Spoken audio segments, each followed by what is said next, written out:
ছাদ বাগানে সবাইকে স্বাগতম। তো আজকে টার্টেল ভাইন নিয়ে কিছু কথা আপনাদের সাথে শেয়ার করব। এখানে কিছু টার্টেল ভাইন আছে, একদম ইজি টু গ্রো।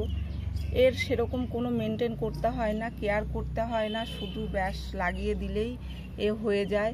একে যে পাত্রেই বসাবেন, এখানে দেখুন আমি একটি মাটির হাঁড়িতে বসিয়েছি, এ নিচের দিকে এইভাবে ঝুলে যায়। তো একে হ্যাঙ্গিং বাস্কেটে লাগানো সব থেকে বেশি ভালো, কারণ নিচের দিকে যত ঝুলে যাবে তত দেখতে বেশি ভালো লাগবে। এদিকে দেখুন একটি টবে বসিয়েছি, টব আর দেখা যাচ্ছে না, পুরোটাই একদম ভর্তি হয়ে গেছে। এই দেখুন একটি টবের মধ্যে বসানো। তো একে যেইখানেই বসাবেন না কেন এ একদম পুরো ভর্তি হয়ে নিচের দিকে নেমে যাবে। এই দেখুন এইভাবে কিছুই দেখা যাবে না, আপনি কিসে বসিয়েছেন কিছুই দেখা যাবে না, শুধুমাত্র এই গাছগুলোই দেখা যাবে। এ এত সুন্দরভাবে গ্রো করে, এর কোনো কেয়ার করতে হয় না, মেনটেন করতে হয় না, অথচ এর গ্রোথ খুবই ভালো। এখানে দেখাবো আমার আরও কিছু আছে, এই দেখুন ঝুলিয়ে রেখেছি, ঝুলিয়ে রাখা ছিল, এটিকে নিয়ে এসেছি। দেখুন কিসের মধ্যে বসানো আছে, একদম ছোট থেকে ছোট জিনিসেও কিন্তু এ হয়ে যায়। এরকমভাবে ঝুলে এটা পুরোটাই ঢেকে গেছে। এই দেখুন কত সুন্দর দেখতে লাগে। একে যেইভাবে রাখবেন সেইভাবেই কিন্তু এ হয়ে যাবে। যত ছোট জিনিসেই বসানো হোক না কেন এ কিন্তু সুন্দর গ্রো করে। দেখুন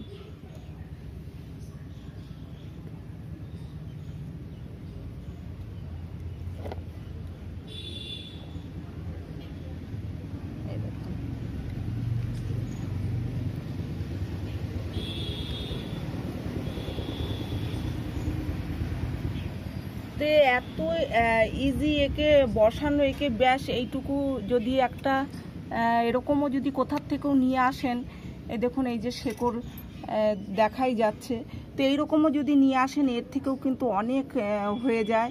এ সারা বছর থাকে, বছরের পর বছর একে রেখে দিতে পারবেন। একে কিচ্ছু করার দরকার নেই। এরকম মাটি, এরকম ভিজে মাটি একটু ঝুরঝুরে নিয়ে নেবেন আর এইভাবেই একে বসিয়ে দেবেন। শুধু এ নিজে থেকে শেকড় একদম মাটিতে ধরে নেবে। এখানে কিছু আছে দেখুন, এর এমন নয় যে শেকড় থাকতে হবে, এর যদি শেকড় নাও থাকে, এভাবে শেকড় যদি এর নাও থাকে তাহলেও কিন্তু এ হয়ে যাবে। একে শুধু এইভাবে বসিয়ে দেবেন, এ মাটিতে একবার ঠেকে গেলেই কিন্তু এ হয়ে যায়।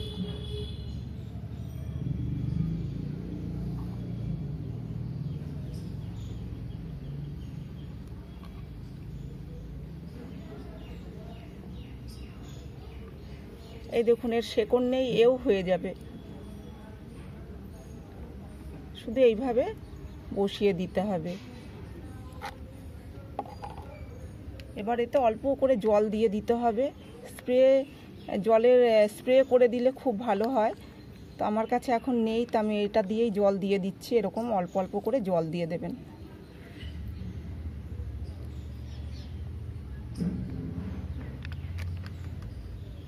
ব্যাস কিছুদিনের মধ্যেই এই টব ভর্তি হয়ে যাবে। এরকম কয়েকটি লাগিয়ে দিলেই এ ভর্তি হয়ে যায়। আমার কিছু ঝোলানো আছে হ্যাঙ্গিং বাস্কেটে, তো আমি দেখাবো সেগুলোকেও। তো এই দেখুন এখানে আমার কিছু ঝোলানো আছে, তো এইভাবেই একে ঝুলিয়ে দিয়েছি। দেখুন কত সুন্দর লাগছে দেখতে। এর একটু রোদ্দুরের প্রয়োজন আছে, রোদ্দুরে রাখলে এ কিন্তু সুন্দর হয়, কারণ একটু রোদ্দুরের প্রয়োজন আছে। ছাওয়া জায়গায় রাখলে কি হয়, ছাওয়া জায়গায় রাখলে এ সরু সরু হয়ে যায় আর একদম সবুজ হয়ে যায়, পার্পেল কালারটা থাকে না। এই পাশে দেখুন যে পার্পেল কালার আছে আর এই ওপরটা এরকম সবুজ। তো একে একটু রোদ্দুরে রাখবেন, অন্তত 3-4 ঘন্টা, যে সকালে রোদ্দুর আসে কিংবা সকাল বিকাল মিলিয়ে যদি 3-4 ঘন্টা রোদ্দুর এই গাছ পায় তাহলে কিন্তু খুব ভালো হয়। এই দেখুন এরকম কিন্তু এরকম নিচেও এই যে ঝুলে যাচ্ছে। তো এইভাবেই যে গ্যাপ জায়গাটা আছে এই গ্যাপটাও আর থাকবে না, এইরকম কিন্তু ঝুলে পুরোটাই এরকম ভর্তি হয়ে যাবে। এই দেখুন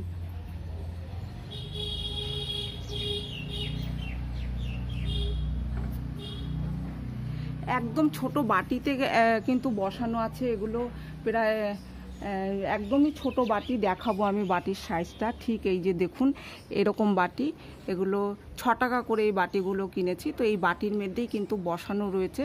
এই বাটিতে ছিদ্র করে নিতে হবে, কোনো কিছু গরম করে ছিদ্র করে নিতে হবে, নিয়ে তারপরে এই গাছ বসাবেন, যাতে জল দিলে সেই জল যেন ড্রেন হয়ে বের হয়ে যায়।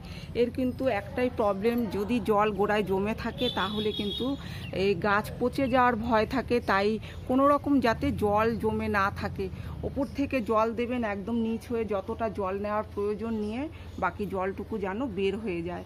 তো এইরকম যদি হ্যাঙ্গিং বাস্কেটে আপনারা করতে চান গাছ, এই দেখুন এখানেও রয়েছে একটি, এই দেখুন।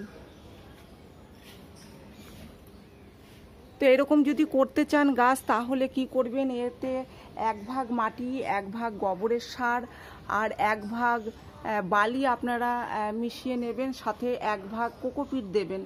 আর যদি ভার্মি কম্পোস্টে বসান তাহলে 1 ভাগ ভার্মি কম্পোস্ট, 1 ভাগ বালি আর 1 ভাগ কোকোপিট দিয়ে এর মাটি তৈরি করে বসিয়ে দেবেন। এর মাটি তৈরি করে একবার বসালে 2-3 মাসের মধ্যে খাবার দেওয়ার কোনো প্রয়োজন হয় না, এ নিজে থেকেই গ্রো করতে থাকে। একে যত কেটে কেটে বসাবেন তত নতুন নতুন কিন্তু একটার থেকে অনেক ডালপালা বের হয়ে কিন্তু খুব তাড়াতাড়ি ভর্তি হয়ে যায়। আর একে খুব ঘন ঘন খাবার দেওয়ার প্রয়োজন হয় না।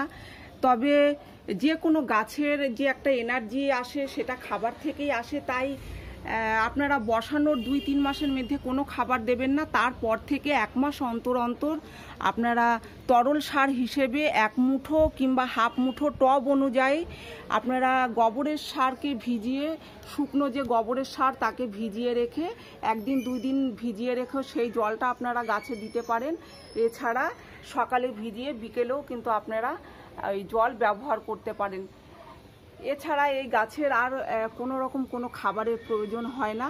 কিন্তু একটা সময়তে কি হয়, যখন এই গাছ পুরনো হয়ে যাবে, যখন একদম পুরো ঝুলে যাবে, তখন কি হবে যে গাছ শুকিয়ে শুকিয়ে আসবে, গাছ দেখা যাবে যে শুকিয়ে খারাপ হয়ে যাচ্ছে। তখন কি করবেন, এর টপ চেঞ্জ করে দেবেন। এর হ্যাঙ্গিং পটে যদি লাগিয়ে থাকেন তো সেটা চেঞ্জ করে দেবেন, নতুন নতুন করে এইভাবে এর ডাল ভেঙে ভেঙে শুধু বসিয়ে দেবেন, বসিয়ে আবার নতুন করে তৈরি করে দেবেন। তাহলেই এ বছরের পর বছর থেকে যাবে। একবার যদি নিয়ে আসতে পারেন তো একদম সারা বছরের জন্য এই গাছকে রেখে দিতে পারবেন, কোনো দিনই শেষ হবে না। তো এত ভালো, এত লো মেনটেনেন্স প্লান্ট এই গাছ খুব সহজেই করা যায়।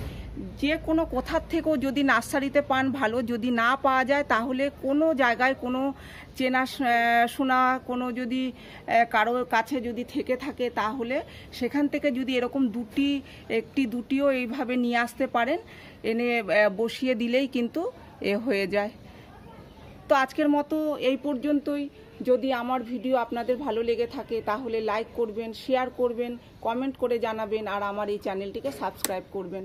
আপনারা গাছ লাগান, ভালো থাকুন, সুস্থ থাকুন। দেখা হবে পরের ভিডিওতে।